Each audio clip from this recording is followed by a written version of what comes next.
Hey, this is Pizza Dude Man, and this is the roster of Vinny L. So, I've never used a roster making program, so I don't know for sure, but I think there's a way to download your image so you don't have to screen cap it like this. Anyways, this roster adds 7 newcomers we haven't seen for a total of 11 newcomers, and 7 new echoes for a total of 11 new echoes, not including the veteran Lucina and Dark Pit. So it basically adds 7 new characters and echoes we have yet to see. The bottom row in green is DLC.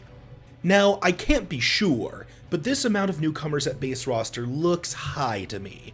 We don't have any real information to go off of, except for Sakurai's statement not to expect too many new characters. The way I've been interpreting that is no more than 12, the same amount of newcomers in Smash 64, since it was the lowest number of newcomers we saw in any Smash game. Echoes throw a wrench into this. They don't take as much time to develop as a fully unique newcomer, but again, we have little information to work with. Apparently, Dr. Mario, Lucina, and Dark Pit took less time to develop than one unique newcomer, so the scale I've been using for myself is 4 echoes to 1 true newcomer. Now, this is all completely made up by me. When I make a roster, I do like trying to push for the biggest amount I think I can get away with and still call reasonable. In my last one, I added 6 fully unique newcomers for a total of 10, as well as a total of 8 new echoes, including Daisy, Chrom, and Dark Samus. Those 8 echoes, in my mind, count as 2 newcomers, making my total newcomers 12, matching my original statement. With 7 additional new characters and echoes on this roster, that brings the effective total to approximately 14, which is closer to the amount of newcomers we see in later Smash installments. Again though, this is using a system I completely made up myself, and I have no clue if it holds any merit whatsoever. Let's start character discussion with the echoes. The first one here is Black Shadow as an echo to Captain Falcon. This is one I only occasionally see, so I don't think I've ever talked about it on the channel. When it comes to adding a second F-Zero character in general, the obvious pick is Samurai Goro, Captain Falcon's rival and one of the 4 original F-Zero pilots. However, Goro is always deconfirmed quickly. After that, the character I see most in discussion is Black Shadow as F-Zero's main villain. Sort of. I think Black Shadow makes the most sense as an F-Zero newcomer if you're going the Echo route. If Goro were ever added, we'd want him to use his katana. Black Shadow, on the other hand, is a very notable F-Zero character we almost never see the abilities of, like Captain Falcon, so he's a good candidate as an Echo. That said, the thing that's weird to me about Black Shadow is the existence of Ganondorf. Yes, Ganondorf is far more unique in this game than he's ever been, but he still has Warlock Punch and Wizard's Foot, so I'm not sure how Black Shadow's variants would be that different, but that's a minor concern. What I think would be kind of cool is if his run animation was just flying, kind of like Mewtwo's float. The other thing I'm a little surprised of is the choice of Black Shadow without adding a Mother villain.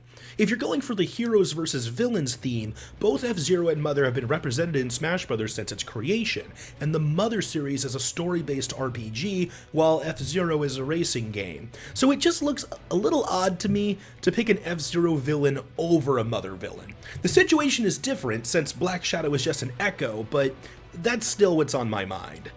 The second Echo is Impa to Sheik. This Echo makes perfect sense to me. Impa is a character we don't regularly see the abilities of, but she's a significant character to her series, and since we already have a Sheikah on the roster, it makes just as much sense for her to copy Sheik's abilities. I've talked quite a bit about Dixie in the past as well. As long as she does some things with her hair, like a unique recovery move, I think it makes enough sense for everything else to echo Diddy Kong, plus she's a character I'd love to see. Shadow directly uses all of Sonic's abilities in his first appearance, and since we have yet to see his assist trophy, many people think this is a big possibility. Isabelle has become a beloved Animal Crossing mascot and a heavily rumored character, and since the villager uses a moveset that is basically Animal Crossing in a nutshell, I can definitely see Isabelle being an Echo. Even though he's more unique in his recent appearances, Ken is basically the original fighting game Echo, so I would love to see him join Smash Bros. As a reference to that. And last, the Black Knight as an Ike Echo. At face value, this one might look strange. Ike and the Black Knight were entirely different classes, so seeing the Black Knight use moves similar to Ike could look a little weird, especially Aether. On the other hand, Ike and the Black Knight are both swordsmen from the same games, were both taught by the same master, and both wield legendary opposing swords, so there is quite a bit of connection there as well. This is another choice that plays up the heroes versus villains theme, and the Black Knight has always been a particularly popular Fire Emblem character. One thing I was thinking about was, since Chrom is a Roy Echo with Ike's up B, maybe the Black Knight could be an Ike Echo with Roy's up B. I brought up this idea to one of my closest friends, Chris, who is a big classic Fire Emblem fan, and I think his exact words to me were, "I hate you, Isaac." I think the Black Knight is a good standalone choice, but it does mean we'd be seeing 3 sword-based Fire Emblem Echoes, and I can definitely see where that would be annoying to some people. I don't necessarily disagree. As for the true newcomers, first up is Geno. I've talked about Geno plenty of times. He's been a long-time Smash fan favorite, so I could definitely see him as a follow-up to Ridley and King K. Rool. Skull Kid is a character that has gained a lot of traction recently, which is so funny because he wasn't discussed nearly as much in the past as he has been in these last couple weeks. That said, I think Skull Kid would be a great character, and he is definitely possible. We have yet to see his assist trophy, despite seeing assist trophies for other popular Zelda characters and other Majora's Mask references, and I think you could build a fun and a wacky moveset for him based on the boss fight at the end of the game. The Zelda characters in Smash Bros. Have always been variants of the main 3, Link, Zelda, and Ganondorf, but the Zelda series has so much more to offer. If we were going to get any character to expand the type of Zelda characters we see, I think Skull Kid is a terrific choice. Bandana D is easily the next Kirby newcomer for Smash Bros. Even the biggest contenders don't compare. Bandana D has become our expected player 4 within the Kirby series, and with his extensive spear-based moveset, he has plenty to offer. He may very well even be the most requested character we haven't seen yet. I believe Incineroar is our most likely Pokemon candidate. Even though it's newer, adding a Sun Moon Pokemon pretty much correlates perfectly to the additions of Greninja and Lucario in the past installments.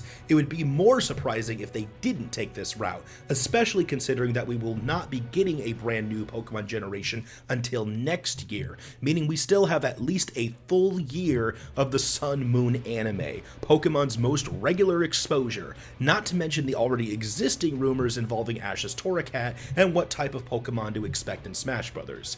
I've seen plenty of negative comments about Incineroar recently, but that's bound to happen. It's a series with literally hundreds of viable options, so there's going to be a lot more room for people to get defensive about their favorite choice. Regardless, I think Incineroar is the obvious pick. He's not my favorite, he's not the only choice, I just think he's clearly the most likely.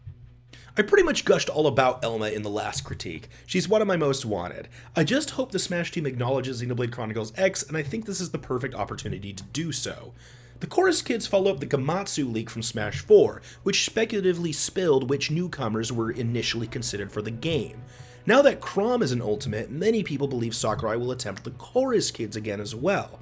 I would absolutely love Rhythm Heaven characters in Smash Bros. I believe it has become Nintendo's most referenced series to not have a playable character in Smash yet, although I would strongly prefer the series' most used character, Karate Joe.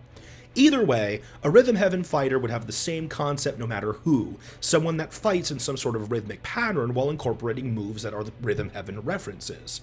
I did always wonder why Chorus Kids were the ones considered in the first place. They're just one group in one minigame in a series full of minigames, so what made them stand out? Whatever the answer is, I like Joe more, but this is a completely sensible choice.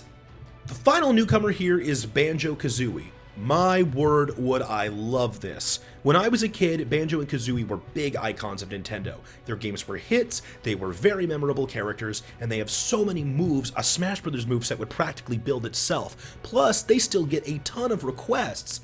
That last thing, I think, will have to be Banjo and Kazooie's saving grace. Nintendo and Microsoft have been collaborating more, and the heads of Xbox are obviously interested in letting Banjo be in Smash Bros., but is Nintendo going to promote a character that can't be used for them?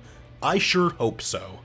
Now, looking at my script, this video is already going to be much longer than I expected, so I think I'm going to have to go back on my word a bit here and not discuss the DLC characters. It's something I didn't have to worry about in past roster critiques, but there are so many topics to cover with it. Smash 4 added 7 characters in the span of about a year and a half, whereas the Switch's cycle could be theoretically longer since we're so much earlier in the Switch's lifespan. Plus, the developers no longer have to simultaneously create characters for 2 different consoles, so they might have a lot more wiggle room for DLC characters. Not to mention how much longer this video would be if I discussed each of the 10 DLC characters here. Again, I'm experimenting with this series revival, so I apologize for changing my mind, but I think I'm going to save DLC discussion for after the game's base roster has been revealed. Ultimately, I think this roster has great picks, but the amount of great picks might be too high. It's difficult, but you have to find a way to prioritize. And accept that people will criticize your choices no matter what, just like the real Super Smash Bros. Rosters. I myself have gotten some downright mean comments for every one of my choices, or for not including someone's favorite. Thank you so much for sharing your roster with us, Vinny L, and thank you all for watching. Please remember, it's okay to have an opinion, but it's not okay to be rude about it. Bye!